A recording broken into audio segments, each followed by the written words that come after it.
He easily eluded me and said, "Be calm. I entreat you to hear me before you give vent to your hatred on my devoted head. Have I not suffered enough that you seek to increase my misery? Life, although it may only be an accumulation of anguish, is dear to me, and I will defend it. Remember, thou hast made me more powerful than thyself. My height is superior to thine, my joints more supple. But I will not be tempted to set myself in opposition to thee. I am thy creature, and I will be even mild and docile to my natural lord and king if thou wilt also perform thy part, the which thou owest me. O Frankenstein, be not equitable to every other, and trample upon me alone, to whom thy justice, and even thy clemency and affection, is most due. Remember that I am thy creature. I ought to be thy Adam, but I am rather the fallen angel, whom thou drivest from joy for no misdeed. Everywhere I see bliss, from which I alone am irrevocably excluded.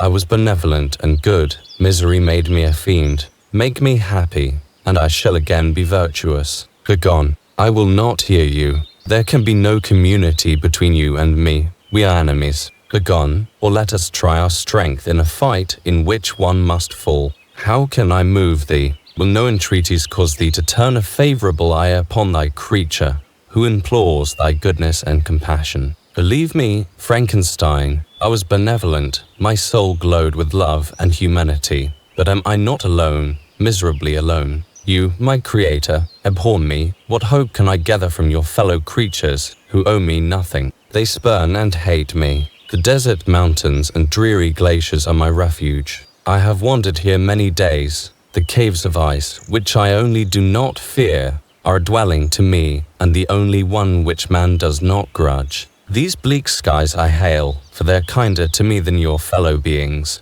If the multitude of mankind knew of my existence, they would do as you do, and arm themselves for my destruction. Shall I not then hate them who abhor me? I will keep no terms with my enemies. I am miserable, and they shall share my wretchedness. Yet it is in your power to recompense me, and deliver them from an evil which it only remains for you to make so great, that not only you and your family, but thousands of others, shall be swallowed up in the whirlwinds of its rage. Let your compassion be moved, and do not disdain me. Listen to my tale when you have heard that. Abandon or commiserate me, as you shall judge that I deserve. But hear me. The guilty are allowed, by human laws, bloody as they are, to speak in their own defense before they're condemned. Listen to me, Frankenstein. You accuse me of murder, and yet you would, with a satisfied conscience, destroy your own creature. Oh, praise the eternal justice of man. Yet I ask you not to spare me.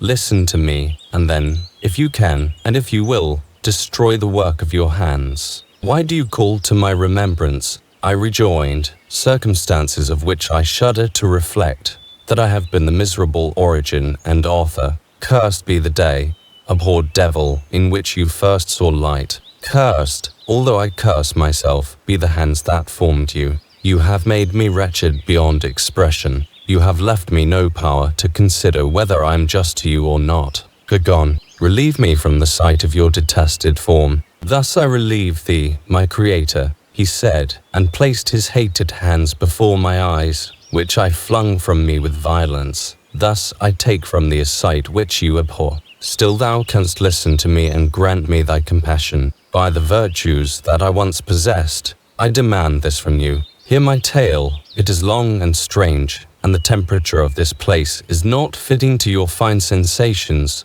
Come to the hut upon the mountain. The sun is yet high in the heavens, before it descends to hide itself behind your snowy precipices and illuminate another world.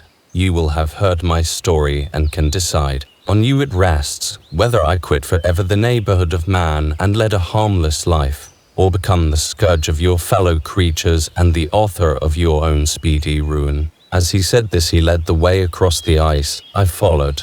My heart was full, and I did not answer him. But as I proceeded, I weighed the various arguments that he had used and determined at least to listen to his tale. I was partly urged by curiosity, and compassion confirmed my resolution. I had hitherto supposed him to be the murderer of my brother, and I eagerly sought a confirmation or denial of this opinion. for the first time. Also, I felt what the duties of a creator towards his creature were, and that I ought to render him happy before I complained of his wickedness. These motives urged me to comply with his demand. We crossed the ice, therefore, and ascended the opposite rock. The air was cold, and the rain again began to descend. We entered the hut, the fiend with an air of exultation, I with a heavy heart and depressed spirits. But I consented to listen, and seating myself by the fire which my odious companion had lighted, he thus began his tale. Chapter 11. It is with considerable difficulty that I remember the original era of my being. All the events of that period appear confused and indistinct. A strange multiplicity of sensations seized me, and I saw, felt, heard, and smelt at the same time, and it was, indeed, a long time before I learned to distinguish between the operations of my various senses. By degrees, I remember, a stronger light pressed upon my nerves, so that I was obliged to shut my eyes. Darkness then came over me and troubled me, but hardly had I felt this when, by opening my eyes, as I now suppose, the light poured in upon me again. I walked and, I believe, descended, but I presently found a great alteration in my sensations. Before, dark and opaque bodies had surrounded me, impervious to my touch or sight, but I now found that I could wander on at liberty, with no obstacles which I could not either surmount or avoid. The light became more and more oppressive to me, and the heat wearying me as I walked, I sought a place where I could receive shade. This was the forest near Ingolstadt, and here I lay by the side of a brook resting from my fatigue, until I felt tormented by hunger and thirst. This roused me from my nearly dormant state, and I ate some berries which I found hanging on the trees or lying on the ground. I slaked my thirst at the brook, and then lying down, was overcome by sleep. It was dark when I awoke. I felt cold also, and half frightened, as it were, instinctively, finding myself so desolate. Before I had quitted your apartment, on a sensation of cold, I had covered myself with some clothes, but these were insufficient to secure me from the dews of night. I was a poor, helpless, miserable wretch. I knew and could distinguish nothing, but feeling pain invade me on all sides, I sat down and wept. Soon a gentle light stole over the heavens and gave me a sensation of pleasure. I started up and beheld a radiant form rise from among the trees. The moon I gazed with a kind of wonder. It moved slowly, but it enlightened my path, and I again went out in search of berries. I was still cold when under one of the trees I found a huge cloak, with which I covered myself and sat down upon the ground. No distinct ideas occupied my mind. All was confused. I felt light, and hunger, and thirst, and darkness. Innumerable sounds rang in my ears, and on all sides various scents saluted me. The only object that I could distinguish was the bright moon, and I fixed my eyes on that with pleasure. Several changes of day and night passed, and the orb of night had greatly lessened, when I began to distinguish my sensations from each other. I gradually saw plainly the clear stream that supplied me with drink and the trees that shaded me with their foliage. I was delighted when I first discovered that a pleasant sound, which often saluted my ears, proceeded from the throats of the little winged animals who had often intercepted the light from my eyes. I began also to observe, with greater accuracy, the forms that surrounded me and to perceive the boundaries of the radiant roof of light which canopied me. Sometimes I tried to imitate the pleasant songs of the birds, but was unable. Sometimes I wished to express my sensations in my own mode, but the uncouth and inarticulate sounds which broke from me frightened me into silence again. The moon had disappeared from the night, and again, with a lessened form, showed itself, while I still remained in the forest. My sensations had by this time become distinct, and my mind received every day additional ideas. My eyes became accustomed to the light and to perceive objects in their right forms. I distinguished the insect from the herb, and by degrees, one herb from another. I found that the sparrow uttered none but harsh notes, whilst those of the blackbird and thrush were sweet and enticing. One day, when I was oppressed by cold,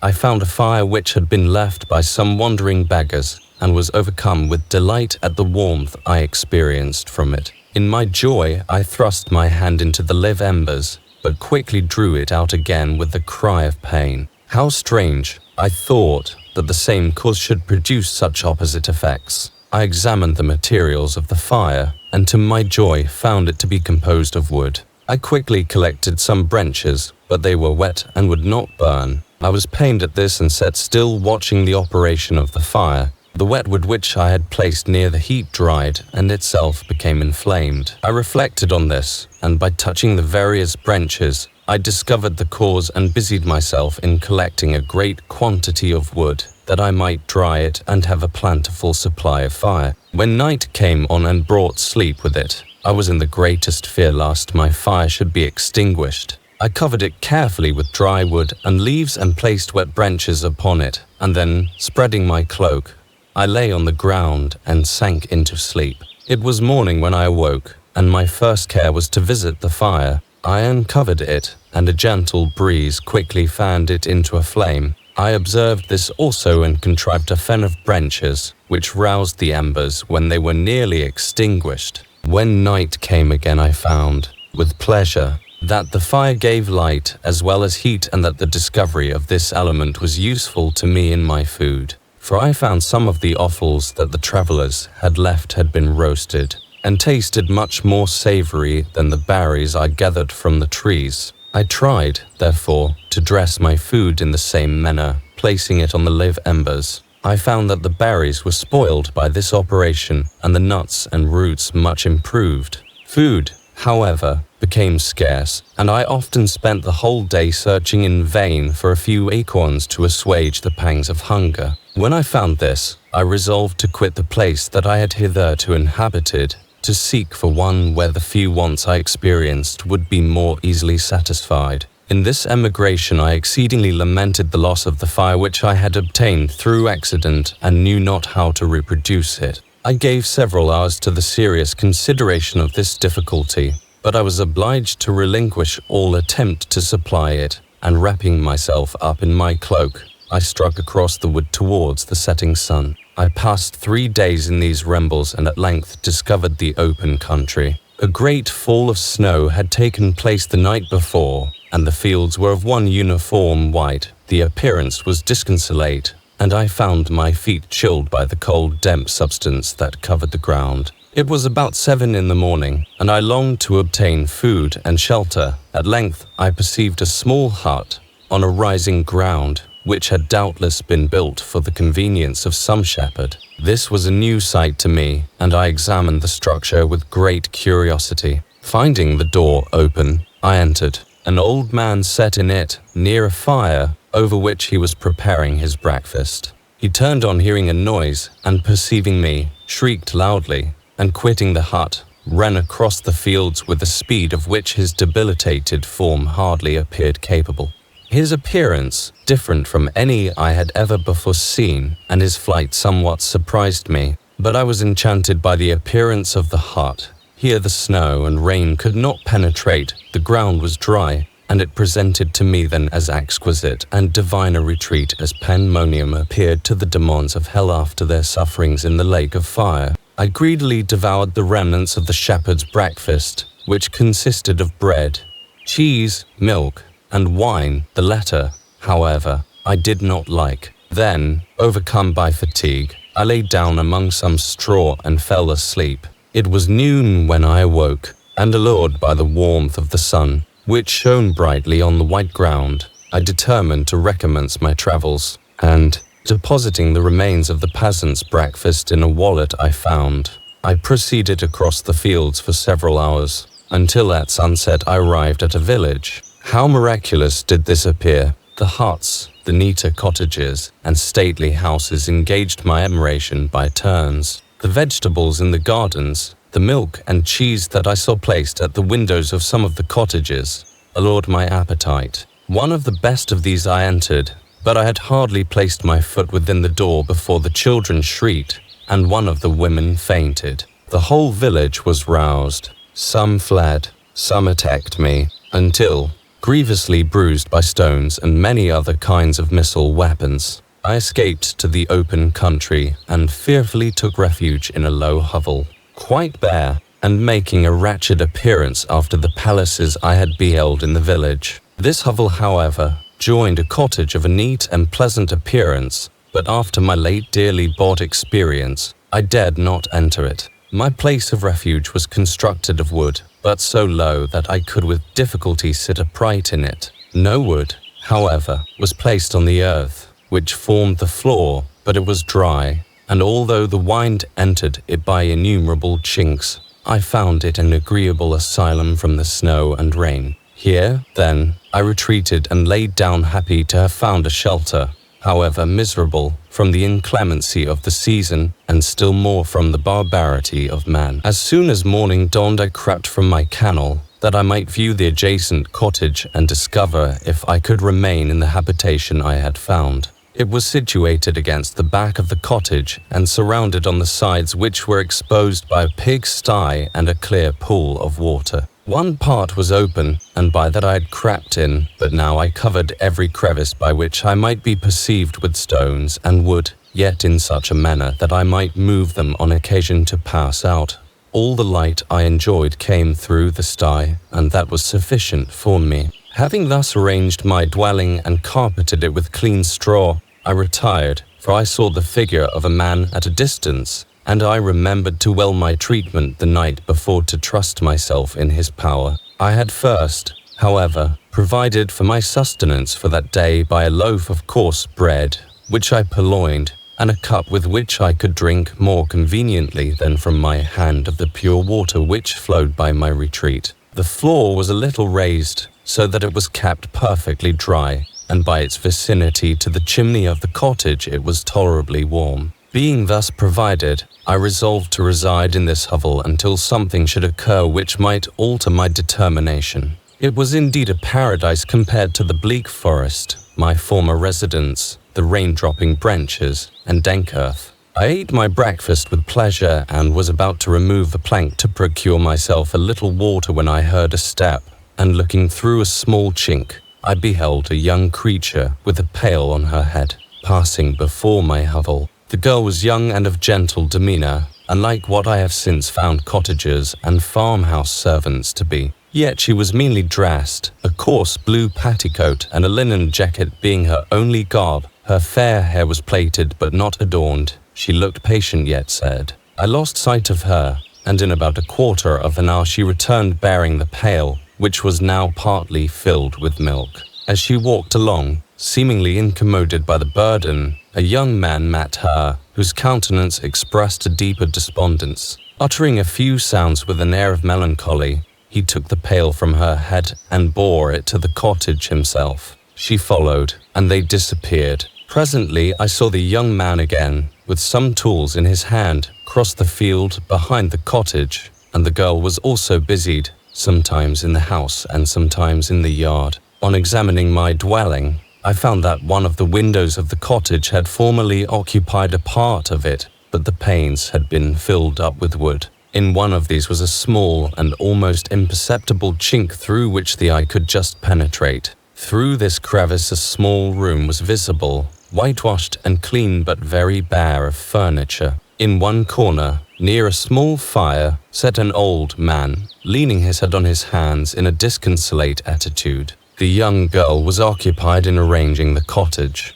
but presently she took something out of a drawer, which employed her hands, and she sat down beside the old man, who, taking up an instrument, began to play and to produce sounds sweeter than the voice of the thrush or the nightingale. It was a lovely sight, even to me, poor wretch who had never beheld aught beautiful before. The silver hair and benevolent countenance of the aged cottager won my reverence, while the gentle manners of the girl enticed my love. He played a sweet mournful air which I perceived drew tears from the eyes of his amiable companion, of which the old man took no notice, until she sobbed audibly. He then pronounced a few sounds, and the fair creature, leaving her work, knelt at his feet. He raised her and smiled with such kindness and affection that I felt sensations of a peculiar and overpowering nature. They were a mixture of pain and pleasure, such as I had never before experienced, either from hunger or cold, warmth, or food, and I withdrew from the window, unable to bear these emotions. Soon after this the young man returned, bearing on his shoulders a load of wood. The girl met him at the door, helped to relieve him of his burden, and taking some of the fuel into the cottage, placed it on the fire. Then she and the youth went apart into a nook of the cottage, and he showed her a large loaf and a piece of cheese. She seemed pleased and went into the garden for some roots and plants, which he placed in water and then upon the fire. She afterwards continued her work, whilst the young man went into the garden and appeared busily employed in digging and pulling up roots. After he had been employed thus about an hour, the young woman joined him and they entered the cottage together. The old man had, in the meantime, been pensive, but on the appearance of his companions he assumed a more cheerful air, and they sat down to eat. The meal was quickly dispatched. The young woman was again occupied in arranging the cottage.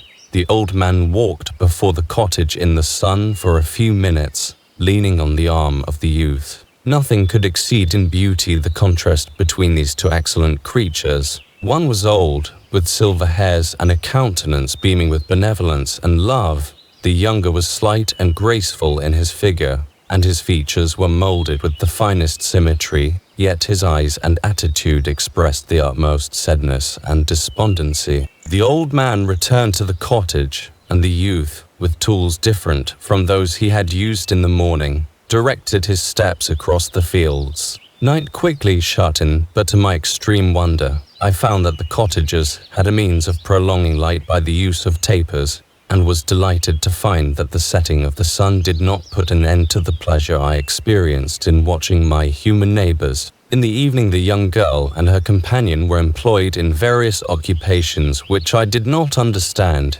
and the old man again took up the instrument which produced the divine sounds that had enchanted me in the morning. So soon as he had finished, the youth began, not to play, but to utter sounds that were monotonous, and neither resembling the harmony of the old man's instrument nor the songs of the birds. I since found that he read aloud, but at that time I knew nothing of the science of words or letters. The family, after having been thus occupied for a short time, extinguished their lights and retired, as I conjectured, to rest. Chapter 12. I lay on my straw, but I could not sleep. I thought of the occurrences of the day. What chiefly struck me was the gentle manners of these people, and I longed to join them, but dared not. I remembered too well the treatment I had suffered the night before from the barbarous villagers, and resolved, whatever course of conduct I might hereafter think it right to pursue, that for the present I would remain quietly in my hovel, watching and endeavoring to discover the motives which influenced their actions. The cottagers arose the next morning before the sun. The young woman arranged the cottage and prepared the food, and the youth departed after the first meal. This day was passed in the same routine as that which preceded it. The young man was constantly employed out of doors, and the girl in various laborious occupations within. The old man, whom I soon perceived to be blind, employed his leisure hours on his instrument or in contemplation. Nothing could exceed the love and respect which the younger cottagers exhibited towards their venerable companion. They performed towards him every little office of affection and duty with gentleness, and he rewarded them by his benevolent smiles. They were not entirely happy. The young man and his companion often went apart and appeared to weep. I saw no cause for their unhappiness, but I was deeply affected by it. If such lovely creatures were miserable, it was less strange that I, an imperfect and solitary being, should be wretched. Yet why were these gentle beings unhappy? They possessed a delightful house, for such it was in my eyes, and every luxury. They had a fire to warm them when chill and delicious viands when hungry. They were dressed in excellent clothes, and, still more, they enjoyed one another's company and speech, interchanging each day looks of affection and kindness. What did their tears imply? Did they really express pain? I was at first unable to solve these questions, but perpetual attention and time explained to me many appearances which were at first enigmatic. A considerable period elapsed before I discovered one of the causes of the uneasiness of this amiable family. It was poverty, and they suffered that evil in a very distressing degree. Their nourishment consisted entirely of the vegetables of their garden and the milk of one cow, which gave very little during the winter,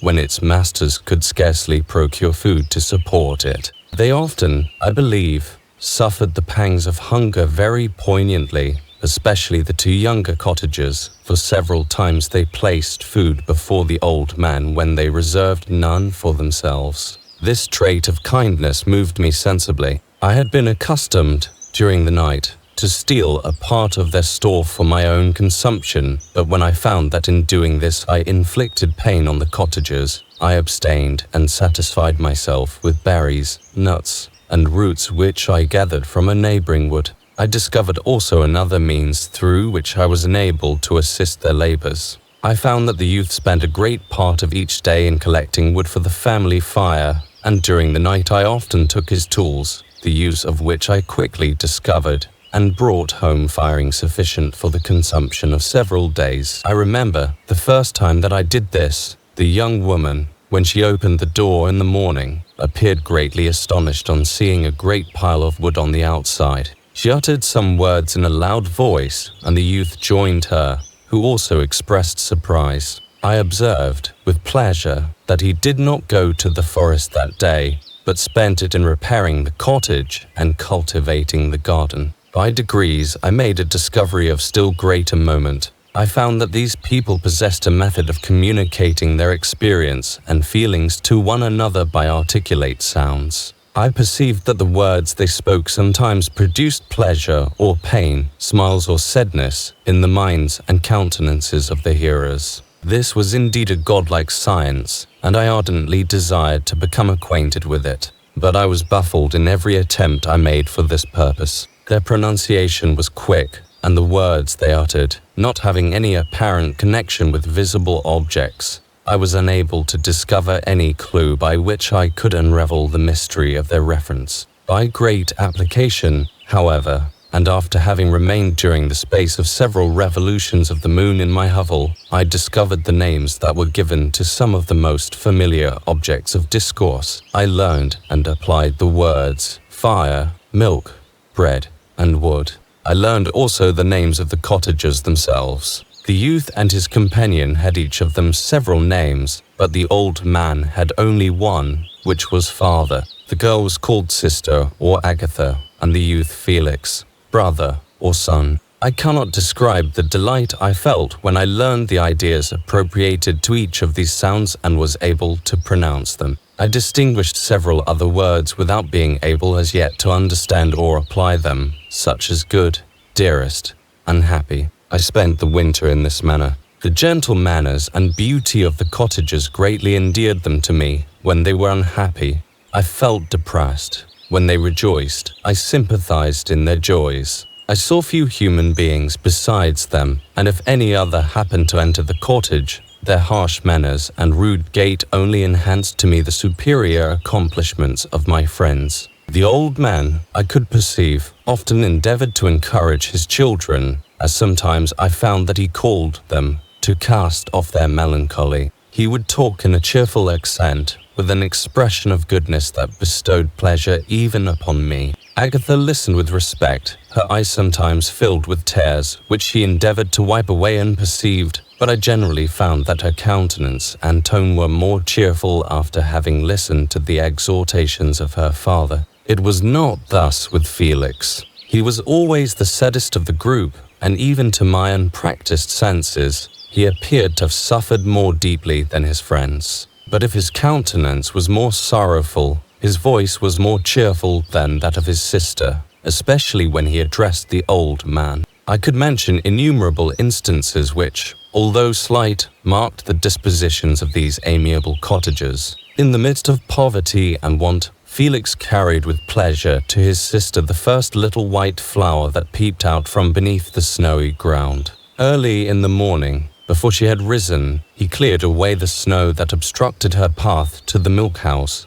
drew water from the well, and brought the wood from the outhouse, where, to his perpetual astonishment, he found his store always replenished by an invisible hand. In the day, I believe, he worked sometimes for a neighboring farmer, because he often went forth and did not return until dinner, yet brought no wood with him. At other times he worked in the garden, but as there was little to do in the frosty season, he read to the old man and Agatha. This reading had puzzled me extremely at first, but by degrees I discovered that he uttered many of the same sounds when he read as when he talked. I conjectured, therefore, that he found on the paper signs for speech which he understood, and I ardently longed to comprehend these also, but how was that possible when I did not even understand the sounds for which they stood as signs? I improved, however, sensibly in this science, but not sufficiently to follow up any kind of conversation,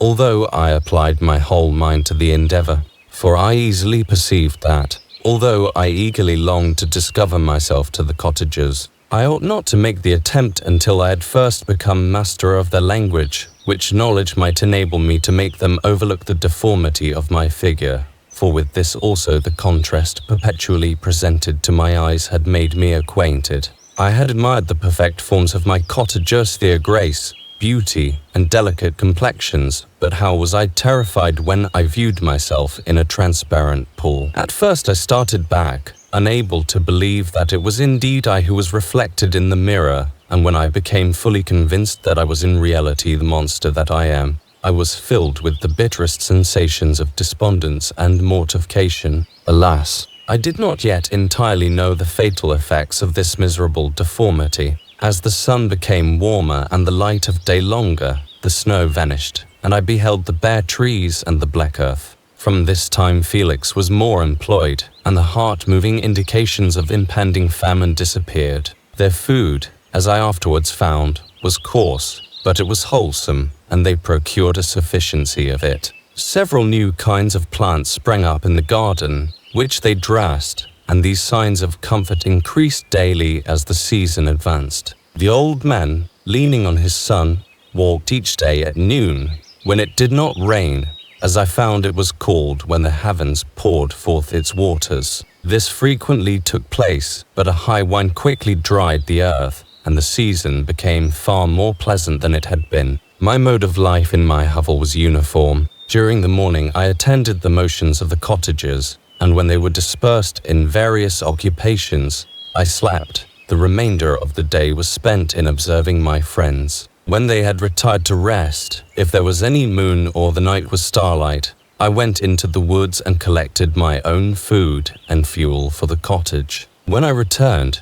as often as it was necessary, I cleared their path from the snow and performed those offices that I had seen done by Felix. I afterwards found that these labors, performed by an invisible hand, greatly astonished them, and once or twice I heard them, on these occasions, utter the words good spirit, wonderful, but I did not then understand the signification of these terms. My thoughts now became more active, and I longed to discover the motives and feelings of these lovely creatures. I was inquisitive to know why Felix appeared so miserable and Agatha so sad. I thought, foolish wretch, that it might be in my power to restore happiness to these deserving people. When I slept or was absent, the forms of the venerable blind father, the gentle Agatha, and the excellent Felix flitted before me. I looked upon them as superior beings who would be the arbiters of my future destiny. I formed in my imagination 1,000 pictures of presenting myself to them and their reception of me. I imagined that they would be disgusted until, by my gentle demeanor and conciliating words, I should first win their favor and afterwards their love. These thoughts exhilarated me and led me to apply with fresh ardor to the acquiring the art of language. My organs were indeed harsh, but supple, and although my voice was very unlike the soft music of their tones, yet I pronounced such words as I understood with tolerable ease. It was as the ass and the lapdog, yet surely the gentle ass whose intentions were affectionate, although his manners were rude, deserved better treatment than blows and execration. The pleasant showers and genial warmth of spring greatly altered the aspect of the earth. Man who before this change seemed to have been hid in caves dispersed themselves and were employed in various arts of cultivation. The birds sang in more cheerful notes, and the leaves began to bud forth on the trees. Happy, happy earth!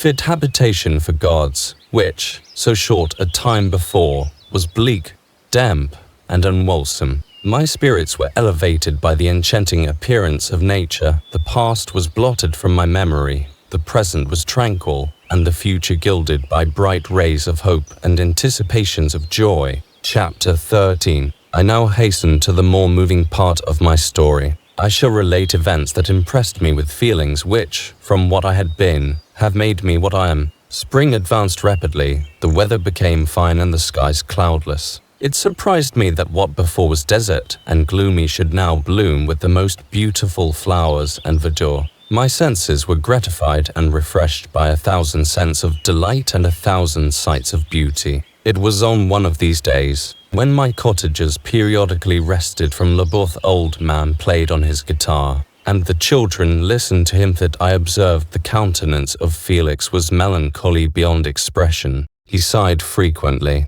and once his father paused in his music, and I conjectured by his manner that he inquired the cause of his son's sorrow. Felix replied in a cheerful accent, and the old man was recommencing his music when someone tapped at the door. It was a lady on horseback, accompanied by a countryman as a guide. The lady was dressed in a dark suit and covered with a thick black veil. Agatha asked a question, to which the stranger only replied by pronouncing, in a sweet accent, the name of Felix.